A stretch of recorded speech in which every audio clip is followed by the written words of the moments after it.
ایک بادشاہ کا اپنے بیٹے سے 6 مہینے تک ایک غلطی کرنے کی وجہ سے سزا کے طور پر نہ بولنا۔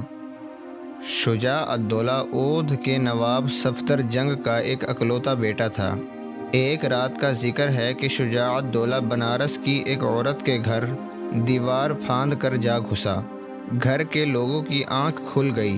وہ فوراً اسے پکڑ کر اسی وقت کوتوال کے پاس لے گئے۔ کوتوال نواب کے بیٹے کو دیکھ کر ملزم کی حیثیت سے پریشان ہو گیا۔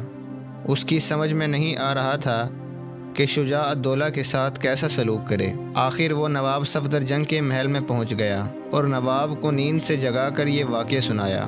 نواب کو سارا واقعہ سن کر غصہ آ گیا۔